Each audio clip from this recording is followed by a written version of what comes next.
እግር ኳስ ውስጥ ከሽንፈት በላይ የሚያም ነገር ቢኖር ተስፋ ነው። ያንን ተስፋ ይዞ ለዓመታት መጠበቅ ደግሞ እውነተኛ ስቃይ ነው።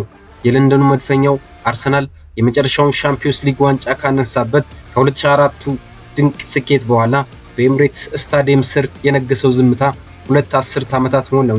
በ21 ዓመታት በ252 ወራቱ በሺህ የሚቆጠሩ ቀናቶችን ማሳለፉ። የለንደን ደጋፊዎች ይህንን ቀን ናፈቁ፣ አለቀሱ፣ ብዙዎችም ተስፋ ቆረጡ። ግን መቼም ቢሆን አልደከሙም ነበር። ዛሬ የምንተርክላችሁ ስለ አንድ ክለብ ውድቀትና መነሳት ብቻ አይደለም፣ ስለ አንድ ትዕግስት፣ ስልታዊ እቅድና በመጨረሻ በ2025 እና በ2026 የዓለም እግር ኳስን ያስደመመው ታሪካዊ ዋንጫ ድል ነው። ይህን የክብር ማማ ለመርገጥ መንገዱ አልጋ ባልጋ አልነበረም። ለአርሰናል ትልቅ መሰረት የጣሉት ታላቁ አሰልጣኝ አርሰን ቬንገር በ2018 ክለቡን ሲለቁ በኤምሬትስ ስታዲየም ትልቅ የባዶነት ስሜት ፈጠረ። ያንን ትልቅ ጫማ ለመሙላት የገቡት አሰልጣኞችም የፈተናውን ያህል ከብደው አልተገኙም። በመካከል የተቀየሩ አሰልጣኞችም ነበሩ። ኡናይ ኤምሬት በታሪካዊ ፍልስፍናቸው በክለቡ ላይ ለመጫን ቢሞክሩም የቡድኑን መዋቅር ማስተካከል አቃታቸው። የአውሮፓ ሊግ ፍጻሜ ደርሰው በቼልሲ መሸነፋቸውና በሊጉ የነበረው ደካማ ጉዞ በ2019 ማብቂያ ላይ እንዲሰናበቱ አደረጋቸው። ፍሉይድ ሉምበርግ ለጥቂት ሳምንታት በጊዜያዊነት የቡድኑ መያዣ የሽግግር መሪ ሆነው ቡድኑን መሪ አጥቶ ተጫዋች ስነ ስርዓት አጥተው በክለቡ ሊግ እስከ 8ኛ ደረጃ ዝቅ ብሎ በነበረው በዚህ አስጨናቂ ወቅት ነበር በታህሳስ 2019 አንድ ታሪክ ቀያሪ ሰው የመጣው። የቀድሞው የአርሰናል አማካኝ የፔፕ ጋርዲዮላ ረዳት ሚካኤል አርቴታ ሲመጣ አንድ ነገር ተናገረ። ሂደቱን እመኑ፣ ትረስት ዘ ፕሮሰስ። ይህን ሂደት ትልቅ ደረጃ ላይ ለማድረስ ከፍተኛ ወጪ የሚጠይቅ ነበር።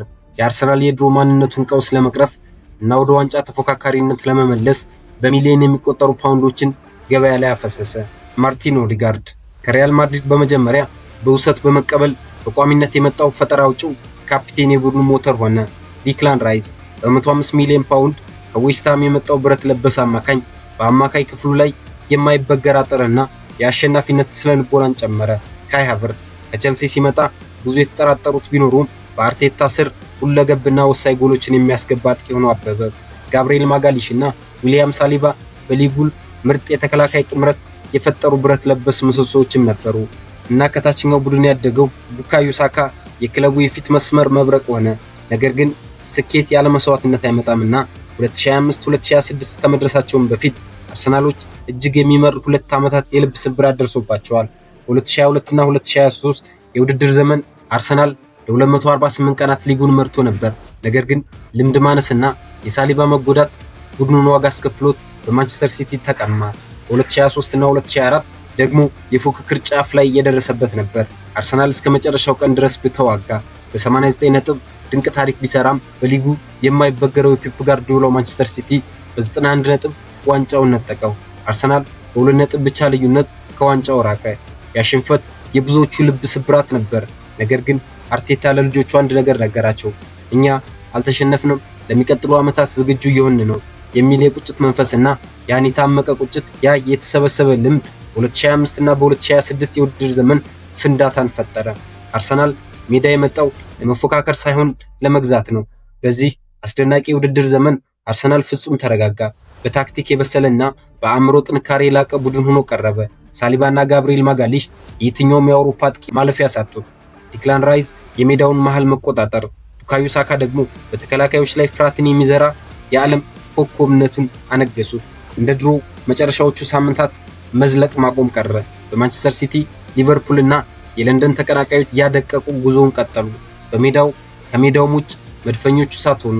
የኤምሬትስ ስታዲየም በደስታ ጮኸ። የለንደን ጎዳናዎች በደማቅ ቀይ ቀለም አጌጡ። በ21 ዓመታት ረጅም ጥበቃ በኋላ ያ የፕሪሚየር ሊግ የወርቅ ዋንጫ ወደ ሰሜን ለንደኑ ተመለሰ። አርሰናል የሊጉ ሻምፒዮን ሆነ። ይህ የዋንጫ ድል አጋጣሚም አልነበረም። የወደቁት አሰልጣኞችን እያየ መማር፣ ተስፋ አስቆራጭ ሽንፈቶችን ወደ ጥንካሬ መቀየርና በሚሊዮኖች የሚቆጠሩ ወጪዎችን በትክክል እየዋለ ከሁሉም በላይ ደግሞ የአንድ ታላቅ ክለብ ማንነት መልሶ የማግኘት ጥበብ ውጤት ነው። ኡናይ ኤምሬት አልቻሉትም፣ ፍሉይድ ሉምበርግም አላሻገሩትም። ነገር ግን ሚካኤል አርቴታ ሂደቱን መርቶ ለክብር አበቃው። አርሰናል ለንደን ላይ ዳግም ነገሰ። ታሪካዊ ጥበቃ በቃ። መድፈኞቹ ወደ ማማው ተመለሱ። በ2022 እና 2023 እነዚህ 2 ዓመታት አርሰናል ድንቅ እግር ኳስ ተጫውቶባቸው ነበር። ነገር ግን በልምድ ማነስና በጉዳት በማንቸስተር ሲቲ አስፈሪ ወጥነት ዋንጫውን ያጣባቸው ዘመኖች ነበሩ። 2022 እና 2023 በዚህ የውድድር ዘመን አርሰናል ሊጉን ለ248 ቀናት በበላይነት መርቶ ነበር። በሊጉ ታሪክ አንድ ቡድን ለዚህን ያክል ረጅም ቀናት መርቶ ዋንጫውን ሳይበላ የቀረበት የመጀመሪያው ታሪክ ነበረ። በአርሰናል ሁሉም ሳቁ፣ በአርሰናል ሁሉም አዘኑ። አርሰናል መፈራረስ ትልቅ ምክንያት የነበረው የሳሊባ መጎዳት ነበር። በማርች ወር ላይ 2023 በዩሮፓ ሊግ ከስፖርት እንግሊዝ ጋር በተደረገው ጨዋታ ሳሊባ ጀርባው ላይ ከባድ ጉዳት ደረሰበት። እሱን ለመተካት የገባው ሮብ ሆልዲንግ የሳሊባን ያህል ፍጥነትና ታክቲካዊ ብስለት ስላልነበረው የአርሰናል የኋላ ክፍሉ በቀላሉ መሸበር ጀመረ። በኤፕሪል ወር የነጥብ መዝረክረክ። ሳሊባ ከወጣ በኋላ አርሰናል በተከታታይ ጨዋታዎች ነጥብ ጣለ። ከሊቨርፑል ጋር 2-0 እየመራ 2 እኩል ወጣ። ከዌስትሃም ጋር 2-0 እየመራ 2 እኩል ወጣ። ቡካዮ ሳካ ፍጹም ቅጣት ምት ሳተ። በሜዳው በድካማው በሳውዛምፕተን 3 እኩል ተለያየ። የቀጥታ ፍልሚያ ሽንፈት። ዋንጫውን የመመለስ ወሳኝ በነበረው ጨዋታዎች አርሰናል በኢታድ ስቴዲየም በማንቸስተር ሲቲ 4-1 በሆነ ሰፊ ውጤት ተሸነፈ። ይህን የቡድኑ ስነ ልቦና ሙሉ በሙሉ ሰበረው። አርሰናል በመጨረሻዎቹ ጨዋታ በብራይተን 3-0 እና በኖቲንግሃም ፎረስት 1-0 ተሸንፎ ዋንጫውን ሙሉ በሙሉ ለሲቲ ያስረከበ። ማንቸስተር ሲቲ በ89 ነጥብ ሻምፒዮን ሲሆን አርሰናል በ84 ነጥብ ማለትም በ5 ነጥብ ልዩነት ሁለተኛ ሆኖ አጠናቀቀ። ሁለተኛው የ2023 እና የ2024 የውድድር ዘመን የበሰለው አርሰናል እና የ2 ነጥብ ልብ ስብራት። በቀድሞ 2 ዓመታት ስህተት የተማረው አርቴታ ቡድኑን በዲክላን ራይዝ እና በካይ ሃቨርትዝ አጠናክሮ ቀረበ። በዚህ ዓመት አርሰናል በመከላከሉ ረገድ እጅግ ጠንካራና ትላልቅ ክለቦች በሊቨርፑል ማንቸስተር ሲቲን ጭምር ያሸነፈበት ድንቅ ስብስብም ነበር። ነገር ግን ውድድሩ እስከ መጨረሻው ሳምንት ዘልቆ በጭንቅላቱ ጠርዝ ላይ ያመለጠው ዘመን ነበር። አርሰናል ለምን አጣው? አስቶን ቪላ ገዳይ ሽንፈት። የኤፕሪል እልቂት። አርሰናል በ2024 ዓመተ ምህረት በሁለተኛው ዙር ካደረጋቸው 18 ጨዋታዎች 16ቱን አሸንፏል። በሊጉ አንድ ጨዋታ ብቻ ነበር የተሸነፈው። ያቺ ብቸኛ ሽንፈት ግን ዋንጫውን ነጠቀችው። በኤፕሪል 14 በሜዳው በኤምሬትስ በአሰልጣኝ በኡናይ ኤምሪት የሚመራው አስቶን ቪላ 2-0 ተሸነፈ። በዲሴምበር ወር መንገጫገጭ። ከቪላ ሽንፈት ውጭ በዲሴምበር ወር መጨረሻ ላይ በዌስትሃም 2-0 በፉላም 2-1 በተከታታይ በመሸነፍ ውድ ዋጋ አስከፍሎታል።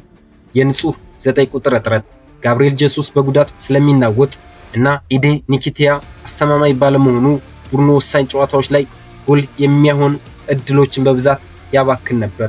በኋላ ካይ ሃቨርትዝ ቦታውን ቢለምደውም አርሰናል ምንም ጥፋት ባይሰራም እንኳን የማንቸስተር ሲቲ መጨረሻዎቹ 9 የሊግ ጨዋታዎች ሁሉንም በማሸነፍ ሰባዊ ያልሆነ ጥንካሬ ያሳየ። ሲቲ ነጥብ እንዲጥል የሚደረገው ጸሎት ሙሉ አልሰራም።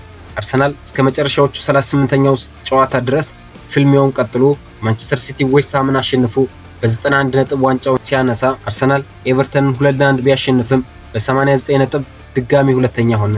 ልዩነቱ የ2 ነጥብ ብቻ ነበረ። ባጭሩ ለመረዳት 2022 እና 2023 አርሰናል ዋንጫውን ያጣው በራሱ ስህተት፣ በልምድ ማነስና በሳሊባ ጉዳት ምክንያት ነጥብ በብዛት በመጣሉ ነው። ልዩነቱ በ5 ነጥብ ብቻ ነበር። በ2023 እና በ2024 አርሰናል የጣለው ነጥብ በጣም አነስተኛ ነበር። ቡድኑን የበሰለ ነበር። ነገር ግን ዋንጫውን ያጣው በማንቸስተር ሲቲ ስብስብ ፍጹም የማይበገርና ስህተት የማይሰራ ማሽን በመሆኑ ብቻ ነበር። የነጥብ ልዩነቱም 2 ብቻ ነበር። እናም ያ የ22 ዓመት በለንደን ሰማይ ስር የነገሰው ዝምታ በደስታ እልልታ ተተካ። አርሰናል ዋንጫውን ያነሳው ዝም ብሎ በአጋጣሚ አልነበረም። ከ2023ቱ የልምድ ማነስ ተምሮ ከ2024 የ2 ነጥብ ልብ ስብራት ጠንክሮ የሲቲ የማይበገር ማሽንነት በጽናት ሰብሮ ነው። ሚካኤል አርቴታ ያስተማረ ትልቅ ነገር ቢኖር ሂደቱን ማመን ብቻ ሳይሆን በሂደቱ ውስጥ የሚመጡትን ስብራቶች ለትልቅ ስኬት ማገዶ ማድረግ እንደሚቻል ነው። ዛሬ መድፈኞቹ በክብር ማማው ላይ ቆመው ለዓለም እግር ኳስ አንድ እውነትን አውጀዋል። ተስፋ ማድረግ መቼም ቢሆን አያሳፍርም። ምክንያቱም ከእያንዳንዱ ረጅም ሌሊት በኋላ በእርግጥም ንጋት አለ። ለንደን ጎዳናዎች ለዘላለም በቀይና በነጭ ቀለማቶች አሸብርቀዋል። ሰሜን ለንደን ዳግም መድፈኞች ሆነናል። ይህንን የመድፈኞቹ ድንቅ የክብር ጉዞ የማይበገር ማንነት የወደዳችሁ ሁሉ ቪዲዮውን ላይክ በማድረግ ለአርሰናል ያላችሁን ፍቅር አሳዩ። እንደዚህ ያሉ ማራኪ የእግር ኳስ ታሪኮችና ትንታኔዎች ሁልጊዜ እንዲደርሷችሁ ደግሞ ቻናላችን ሰብስክራይብ ማድረጋችሁ እንዳትረሱ። የደውል ምልክቷንም ተጫኑ። ለ22 ዓመት ታሪክ ጥበቃ አብቅቷል። መድፈኞቹ ወደ ዙፋናቸው ተመልሰዋል። ስለተከታተላችሁን እናመሰግናለን። ቻው ቻው።